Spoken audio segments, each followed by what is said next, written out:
Alright, we're here for episode 43 in the challenge series. This is a very abnormal recording time. It's like 9 a.m. And this is sort of like, not really an emergency recording, but this is like a last opportunity thing, because if I don't record it now, it ain't getting recorded till Wednesday evening. So, that's the earliest, and it probably wouldn't happen then either. I'm going out of town on, well, in like a few hours, basically. Like 6 hours after I'm done recording this video. No? 6 hours after I start recording this video. So I'm trying to get this commentary done while I'm still at my actual house. The first race of the episode is green, and we are at Trial Mountain. And we can see the first new vehicle that's on display here for episode 43. That's the Lamborghini Aventador, obviously, as driven by one Nitori Kawashiro. So you can see the 53 there. I don't have the driver name, I don't have the car names.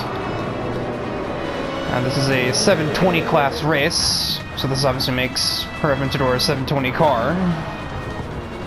He's currently being sent by Ellie.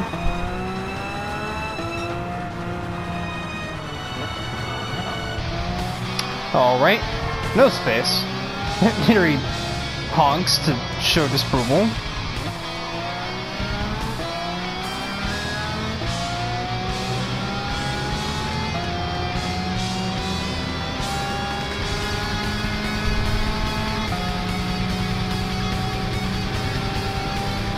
Down the back straightaway at top speed.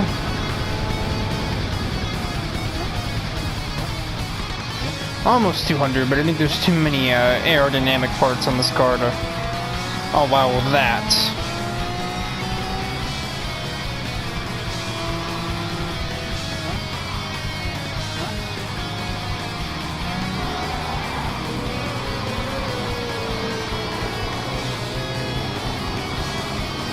Sends it on the inside of the Hellcat and squeezed, but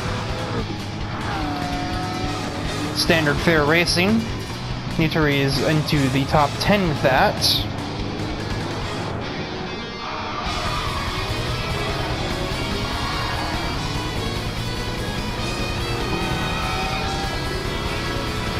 If my commentary seems a little bit lacking in this episode, it is simply because it is 9 a.m. and I haven't slept yet. I'm just basically doing this to kill time, and because this is going to be one of the last opportunities I would get to do a video. Until Wednesday evening, as mentioned in the intro. Nitori gets the outside of Bert and too wide with Hoshizora through the tunnel. Can't make the pass on the Viper stick. Can't stick it there either. Green brakes very aggressively. All-wheel drive assistance on the exit, though, will actually slot Nitori ahead there into 7th. Next is Paul Valentine, who stalls at the apex, allowing the Aventador to easily pass.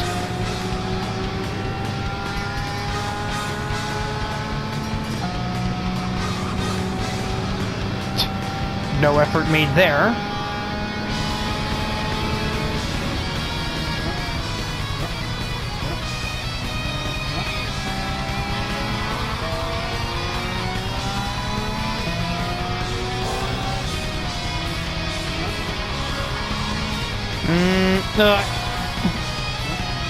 Neither driver gives a lot of room there, and eventually a war of crossovers puts Nitori up into P4. And then we can get a look at the colorful trio that's leading this race. Vipers! Call this the Snake Pit. And here we can see, I have my lifeblood back. I have a brand new 2002 Viper at my disposal. But this is the Need for Speed edition of the Dodge Viper GTS.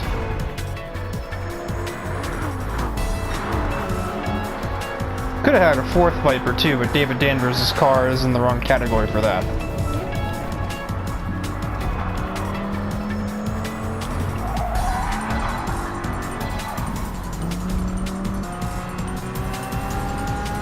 both us admins are debuting new vehicles in this episode.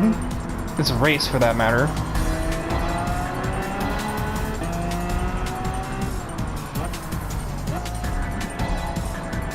Now it's Nico versus Nitori. Battle Neon.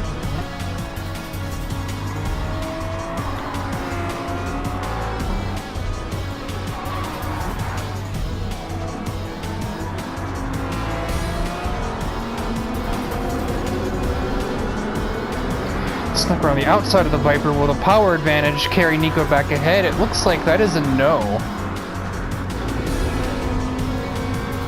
Maybe it wasn't that much of a power advantage. I'm not positive on that.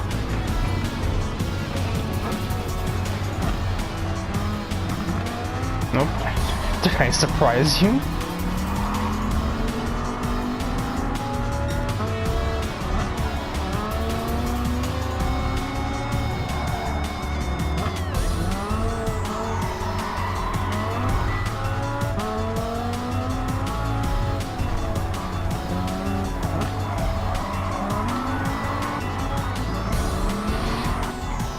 The top four are just kind of holding station at the moment, none of us really making many advances.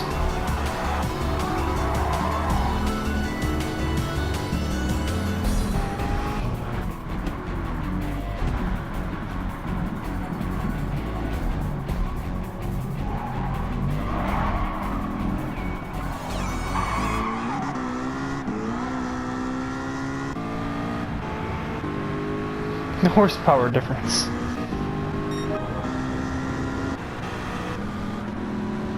Oh, bye, Thrasher.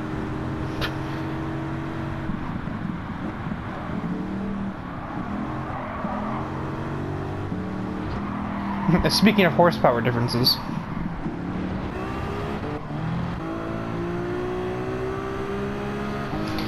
Ice finally fixed his asymmetrical livery.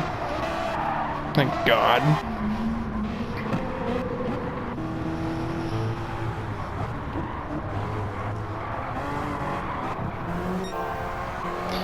Sun continues to struggle.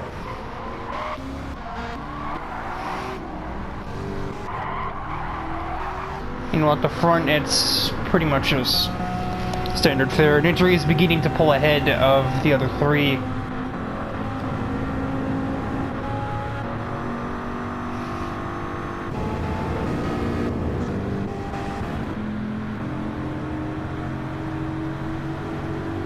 Green's probably showed a bit more top speed at the moment, even though 90 is nothing weak. She's currently 3 wide with Ellie and Riley. Ellie is not cutting either one a break. I don't feel like Green's gonna be super pleased about this. You said Riley brake testing Green there, but Green was able to react to it in time.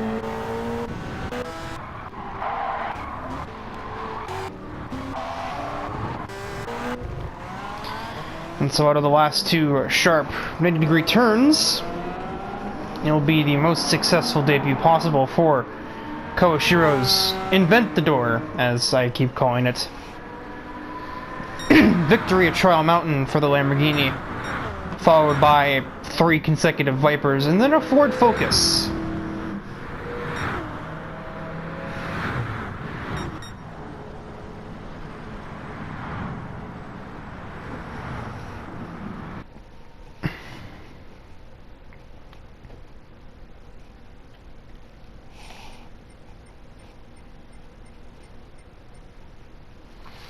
Green definitely suffered in this race. I believe she started in the top 8 or somewhere around there and finishes a mere 13th place.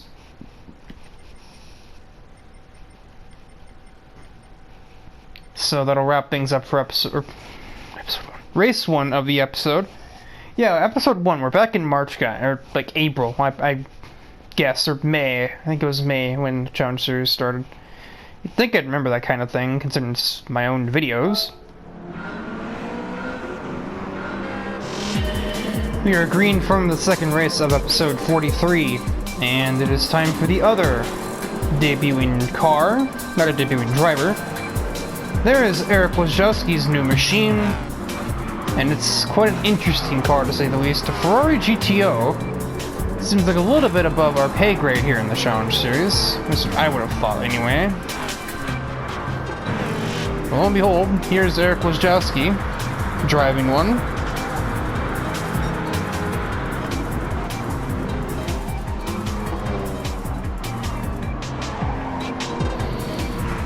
It's funny how fate shows its face. We see Stephanie Kaiser all over the road and nearly smacking straight into Eric.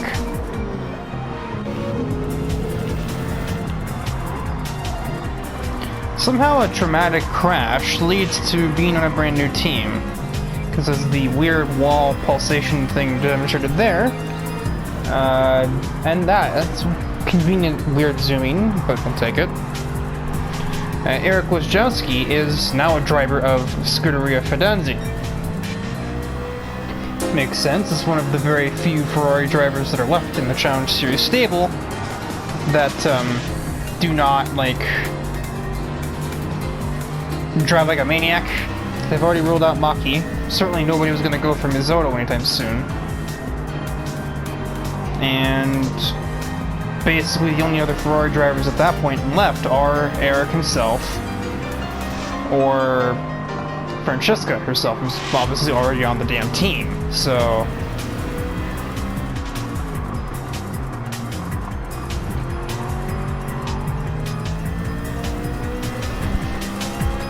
very surprising to me that Scuderia Fidenzi elected to recruit another driver that's not part of their family line after the catastrophic failure that was Maki in that regard.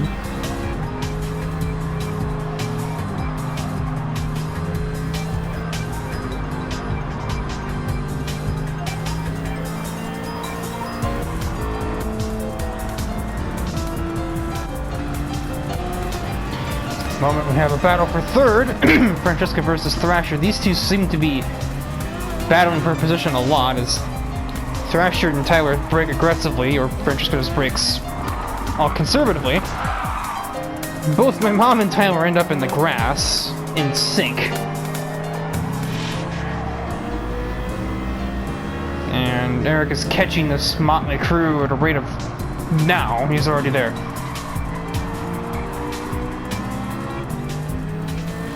The GTO looks surprisingly stable for a late 80s supercar. Late 80s, mid 80s. Cars like this, like the cars of that era, like the Testarossa or like the Countach, that is currently leading the way by some margin. I usually just associate them with oversteers. They're 3 wide into the heel. That's a tight squeeze right there. Francesca comes out on top, which I believe she had the inside lane there. Unless I'm stupid.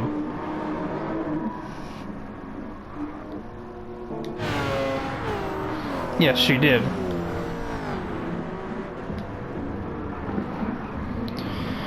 Nobody was giving an inch there, and Thrasher definitely got the short end of that stick.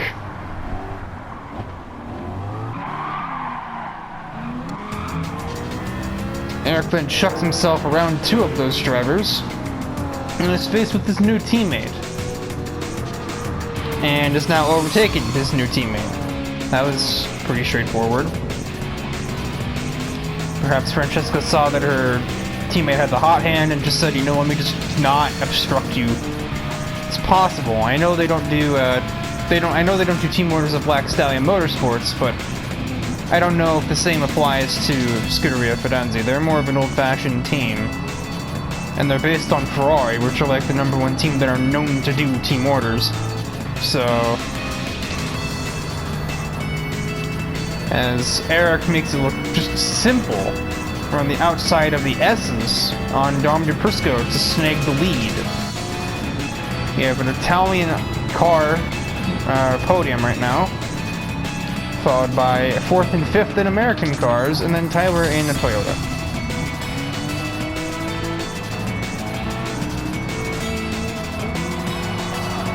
Barbara is incredibly offline, and that's put Bradley into the grass.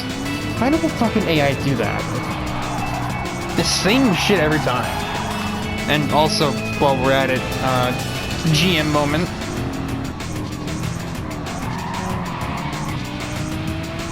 As Charlotte Riel just squeezes her way by Tyler. That may not stand, though, as they head towards the toe. No, I don't have to think about my anatomy every time that we take a corner in this section of the track. Shut it.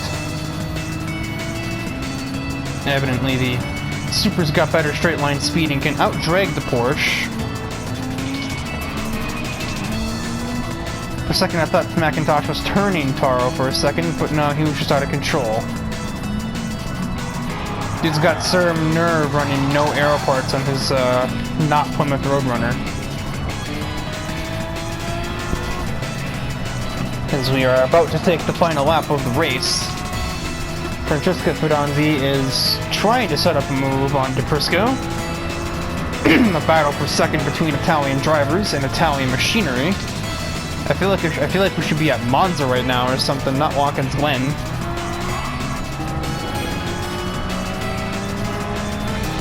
Which I know just now thought about that Eric so quickly went from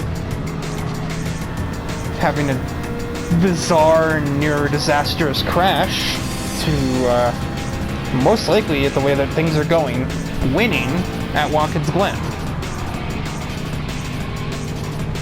He didn't have a failure or whatever it was this time, heading through the bus stop, so that is a crucial element of a win, not crashing. No shit. Thrasher got ahead of Taro somewhere along the way. Charlotte got ahead of Tyler somewhere along the way. Barbara got ahead of a bunch of cars, ahead of Colin Morris and my mom. She's found some momentum in the closing stages of this event. She's finally starting to warm up to the third-gen vet.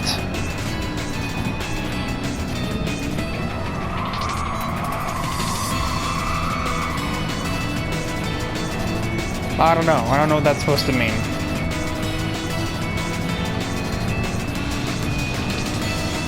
Timer wanted to block, but the car was there. Interesting lines.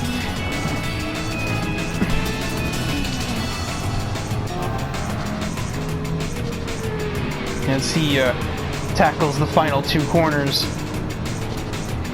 Final corner for Eric Wojciechowski, debuting his Ferrari GTO here in the Challenge Series. He wins 680s at Watkins Glen.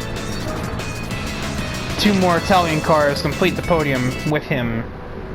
Francesca not able to find a way to overtake the Countach.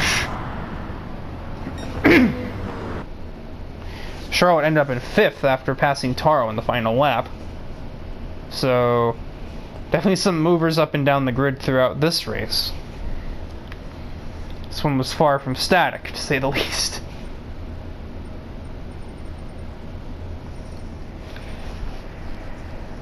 Anyway, while my furnace in the background continues to potentially interrupt the commentary, we move on to the third round.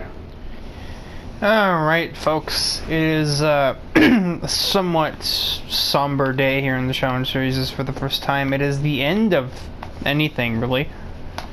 What we are about to witness will be the final race for the 500 class cars. This is due to a couple of factors. Lack of interest being the main one, just lack of entries. We've never had more than 20 cars in this category. There's never been a full grid in one race, when every other category could support a full grid, and most of them could support 2 full grids worth of separate vehicles. We got the 640 and 680 categories possessing over 50 cars apiece, and then we got the 500 class with a grand total of 18. One of which is miles better than the other ones, and 2 of which that are miles worse than the other ones. So, you know, just hope that the 16 that are here for the series, or the categories send-off, can give it a proper burial.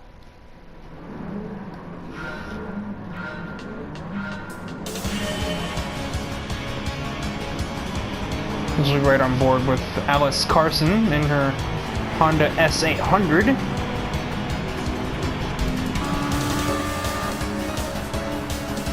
So I've been invited to a party that I can't do anything with at the moment because I'm, busy. Allison has to contest with a little bit of oversteer exiting the first real corner of the circuit as we ascend the hill to the weirdest corner in the whole of this challenge series, if you ask me.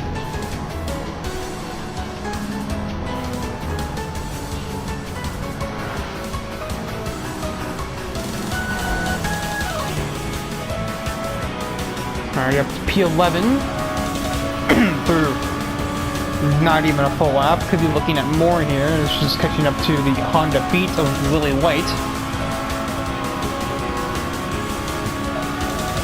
A little bit unsteady for the high-speed right. Into 10th as we begin lap 2.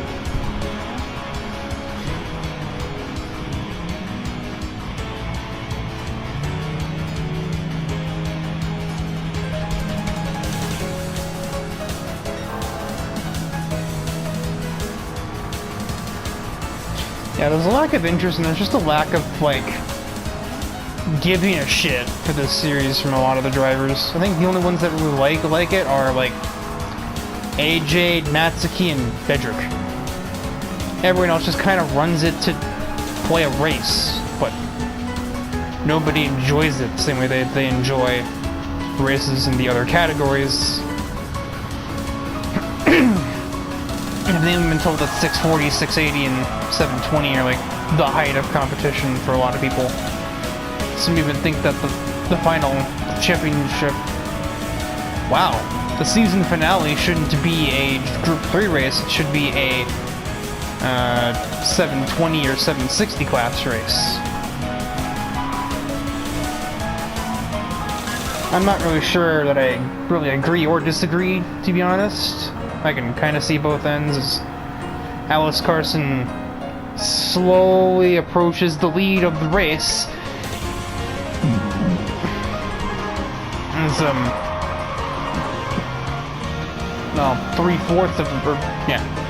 three-fourths of Mercury Racing's presence in this event tries to hang on to these positions. Nico's Prius is just not great. It's already in 15th. Started 4th. Maybe in last in a moment.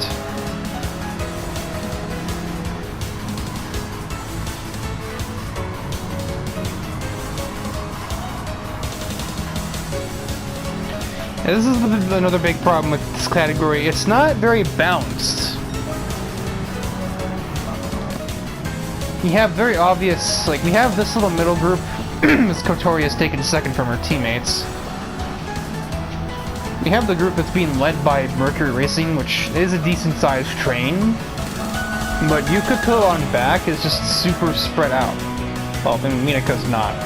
Minako's passing her, but, I'm not exactly sure where Alice would normally fall in, but this category's just not balanced. And Kevin Bagstrom isn't even here. He's the biggest problem. He's the one that would win every single race if he showed up to every single race in this class. He just didn't show up here, as Alice Carson is going to head out of the last turn and will take the victory here in the final 500 class race of the Challenge Series. Kotori and Umi will join her on the podium.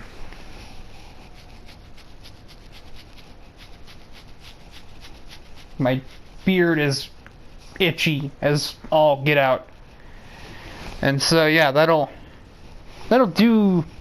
conclude matters in the 500 class, just in general. Most of the cars that are in it really don't have much of a purpose outside of it, so they may just get scrapped altogether.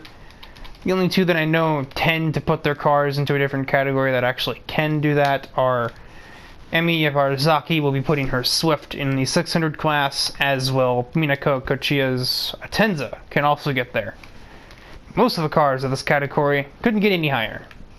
By that I mean literally anything that isn't those two. I think maybe the Mazda Demio could, maybe, but it's a lot of effort and a lot of money sunk into a car at that point. I feel like if Kaneshimi wants to get into 600, she could probably just go and fetch an Atenza. And a lot of other drivers that are in this category are already in it. Erica Roth's not, but Nico is, Lily White is, Sayori is, Natsuki is, Dedrick is, and Kotori is, so, and Alice is. So yeah, there's already a bunch of people in this category that are in the 600s, so even if you could get your car to the next highest class, there'd be no point because you've already got something there. Something that may very well be more competitive anyway, so no, yeah. Let's just focus on 5 categories. Cows, I didn't know there were cows here. The heck? Frogs? Before I get distracted by more nature, on to the 4th race. Speaking of 600, that is what is next on the list. As we are at Tsukuba for a 6-lap race. And there's another new debuting face in the episode. This is actually a brand new driver though, rather than just a brand new vehicle. This is the Renault 5 Turbo, as driven by one Amber Ashhart. A driver who's, first of all, pushing Pablo out of the way. A driver who's nearly the same age as Thomas O'Reilly up there. Only a couple of months younger. Former rally racing pro. Always known for very preposterous quotes and mantras such as driving out of control is faster than not turning. And if you're not on if you're not on the edge of the control, if you're not on the edge of control, you're not racing. And as you can see, that shows pretty well in that her driving style pretty much just relies on sliding it through every corner on the circuit.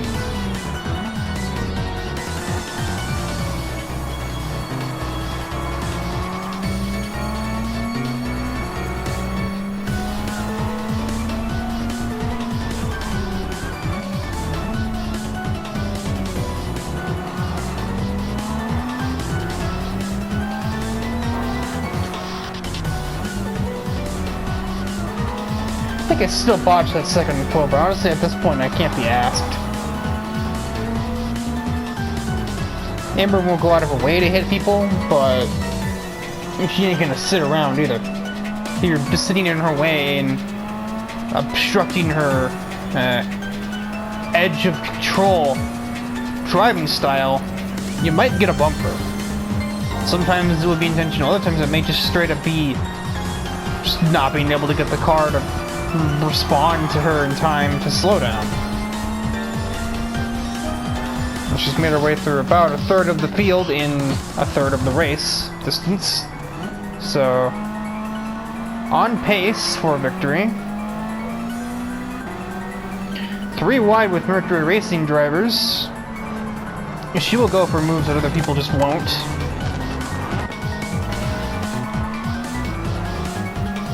She's got a bit of experience under her belt, so she just kind of have that advantage of knowing what is or isn't ever going to work.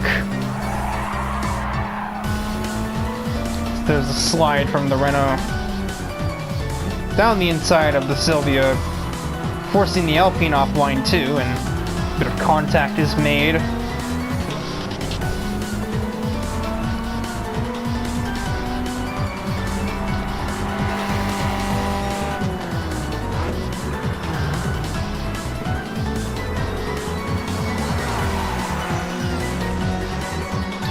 Certainly this car has one of the colors I've ever seen on it. It's like, I don't even know what to call it. As, there's more twitching, and she has a big run on Carson. The last round's winner will not be victorious this time, I don't think. Not from here.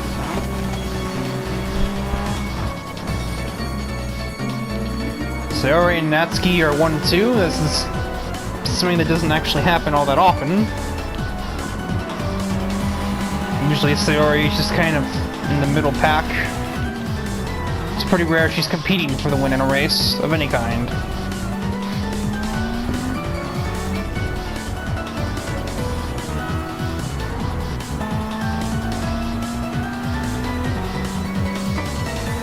Ember with a huge run on my dad heading to the last turn and arrives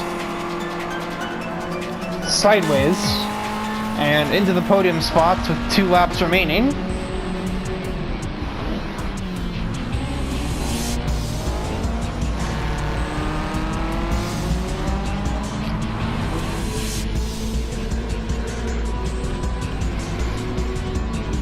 Works the outside of the 8.6. Gets the car there. Can she clear on exit? Indeed. Up into 2nd place with a lap and a half to go. Big slide. Not like she'd have it any other way.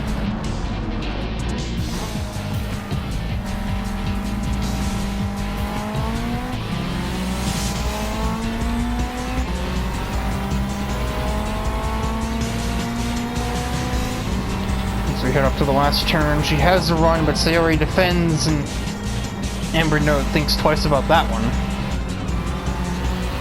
Another slide from the Renault that might help, actually. She's ahead going towards T1. Does Sayori get desperate? Oh, she certainly does. And she makes the pass, but gets crossed over by the Renault R5. This crossover doesn't help any, as now that's once again the outside line.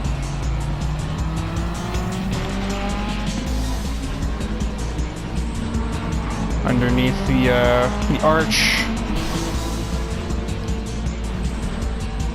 Oh my god, the huge slide. She's gonna turn that into an overtake in a sec. Putting that aggressive oversteer driving style to perfect use. That's a death-defying overtake if ever I saw one. Like a 40-50 degree angle on that Renault, and she still caught it and then made it down the inside of the Mini. Takes the lead from that, and if she has the better corner exit too, might have just grabbed the victory from it, and she does. Just one more power slide to complete, and that'll be victory on her debut. Oh yeah, just mow the grass while we're at it, Ashhart. Victory for the debuting driver at Tsukuba. Sayori and Natsuki complete the podium with the Renault debuting Renault. Backwards words. Well, that was exciting.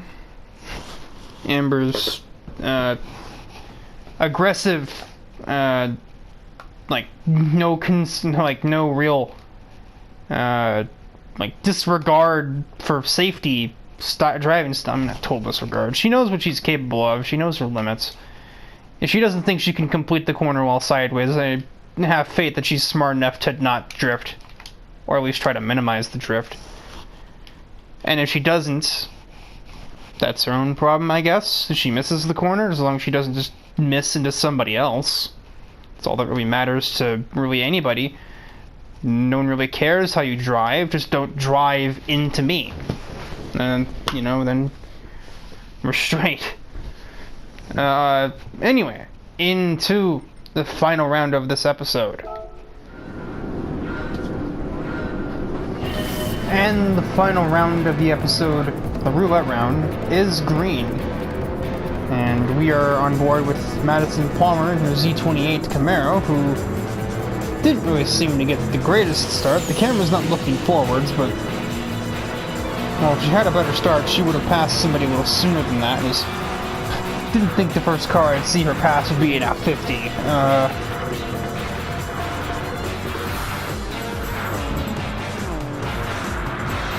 There's one of the debuting cars. See, Amber Ashhart is showing up again. Air. Oh good lord.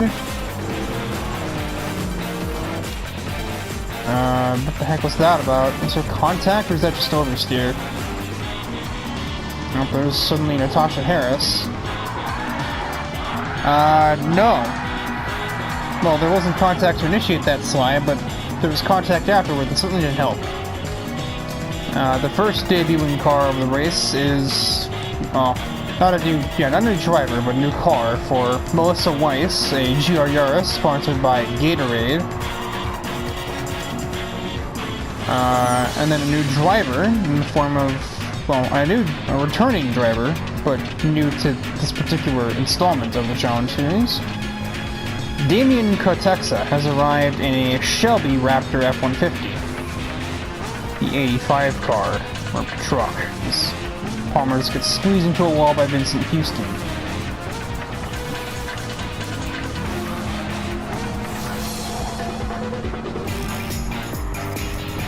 Eventually the Camaro does slide ahead. Good lord above. And somewhere around here is the other remaining, there it is. A new look, not even a new car, just a new look for Marvin Manuel, who's basically driving the Calsonic R32 Skyline race car, but in road car form.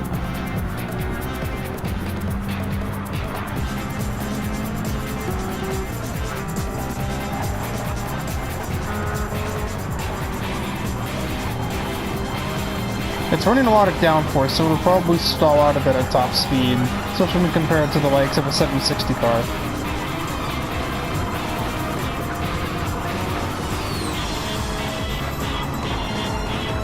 There's some weird overtakes going on.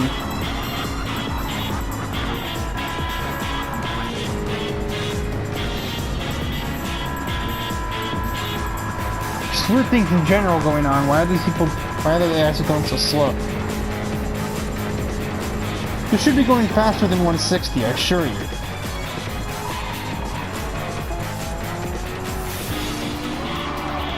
A slide ahead of Stephanie Kaiser. Paul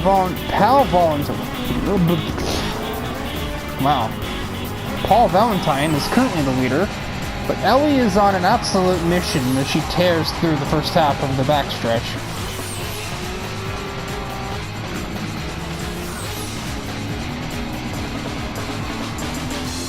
Stephanie gets back ahead of me using the superior cornering on the Porsche.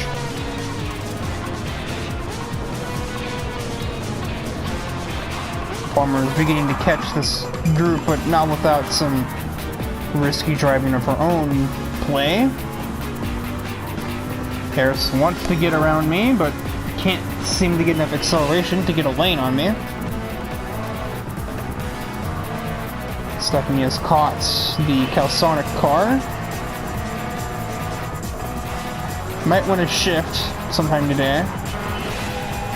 And Ellie has caught an ascending Paul Valentine, and that's the lead for the Porsche if she can make the hairpin. Which she can. But it seems as though things will not just be that simple. For this Ford Focus this Ford Focus has got a Ford GT engine in it. Bit of blocking from Ayase, but that cannot keep the Focus at bay for too long.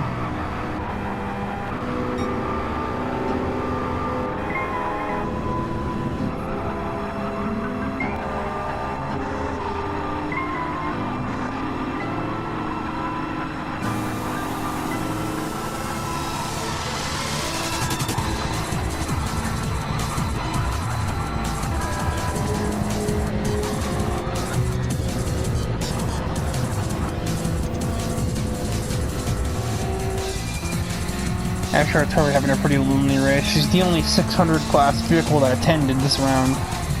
Oh my good lord above! What the fuck was that?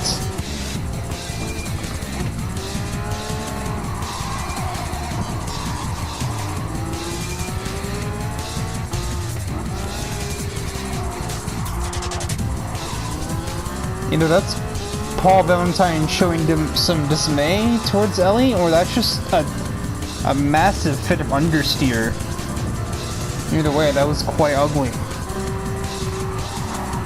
I don't particularly know if Ellie enjoyed that. I mean, I don't think anybody enjoys being slammed into a wall.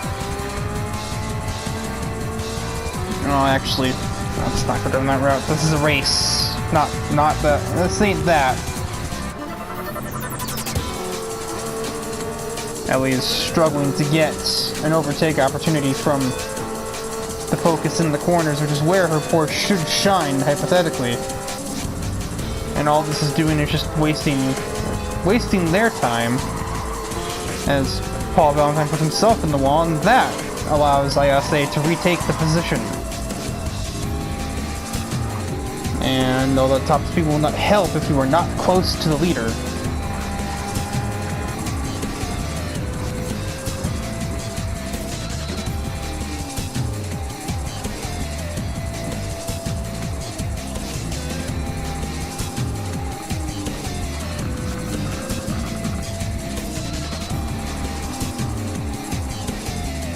Damn, it took you this long to pass me in a 680 class car.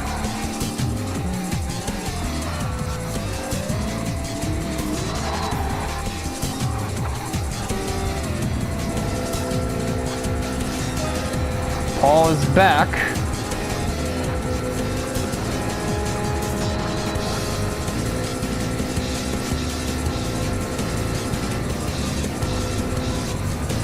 Anderson's just out of sight of this battle for the lead between Ellie and Paul. Ellie, with her superior cornering, can brake later into the first turn and retains the lead.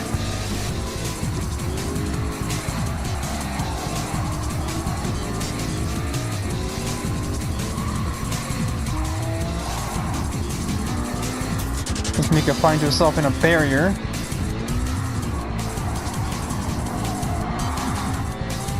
I think she's seen her sister in her mirror and is kind of tweaking, perhaps.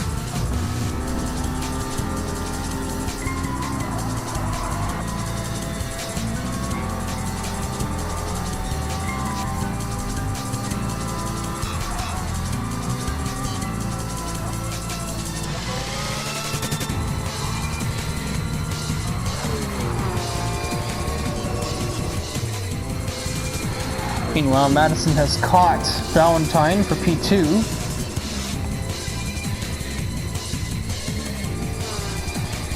Oh. Ow. I didn't like that. Because Paul, I guess it must just be really bad understeer on that focus. Oh, yeah, I never mentioned it earlier, but that focus is a Black Stallion Motorsports car. Paul Valentine is. Naturally, you're going to want to be on a team with his little brother, so... Manuel is holding Mika up a lot.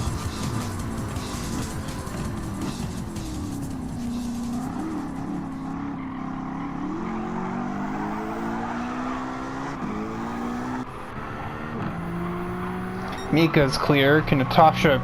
I imagine she can follow suit. She's in a fucking 760 class car. Even if the F50 has shown to be pretty lacking in straight line speed, it can't be that bad. Yeah, that's what I thought. Now, can she catch Mika on the straightaway? It's kind of looking like that's a yes.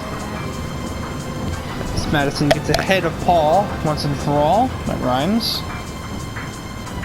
Ellie is some, like, how far would we say that is?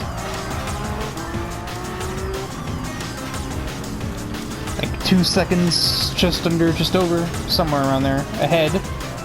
Natasha has overtaken her sister on the final lap of the race. I don't particularly feel like it should have taken that long.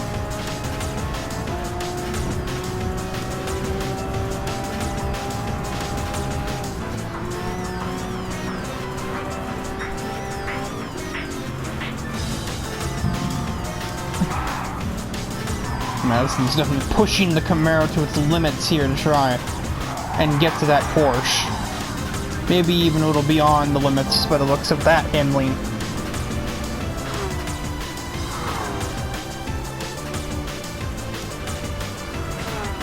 Avoid the walls, those are not good for your car. Definitely catching Ellie. It just might be too little too late as we see Ashard on the other side of the track there. Not far from being lapped is the Renault, as another lap probably would have done the trick on that, being, you know, 5 categories below everything else, or below the leader. Yeah, no, Madison's not going to get there in time.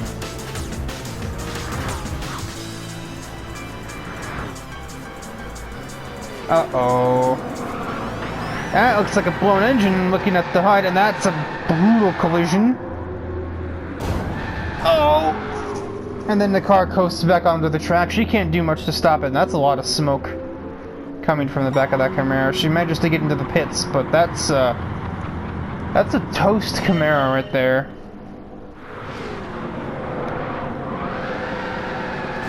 The engine seized up, and she was a passenger. And, disoriented, a little out of control, can't really do much with no engine.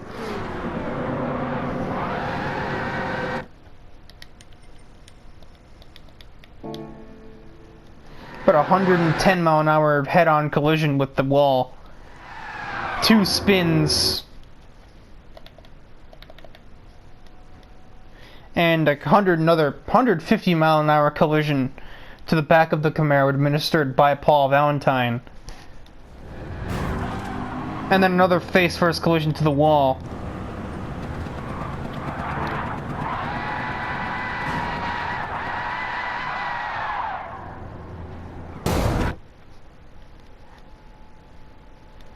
Another 80-mile-an-hour collision. The Camaro, it's toast. You can see the smoke there. So Ellie Ayase is going to be the winner here in this roulette round, followed by Paul Valentine. Natasha will beat Madison's pitting car across the line,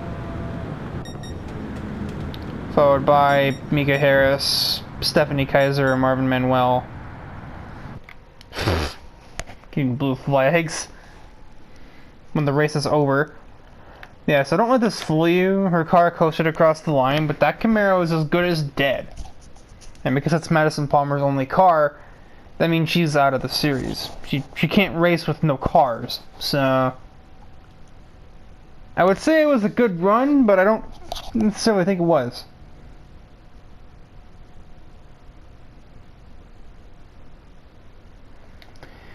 And so that'll conclude matters here in episode 43. Do join me later on as we, come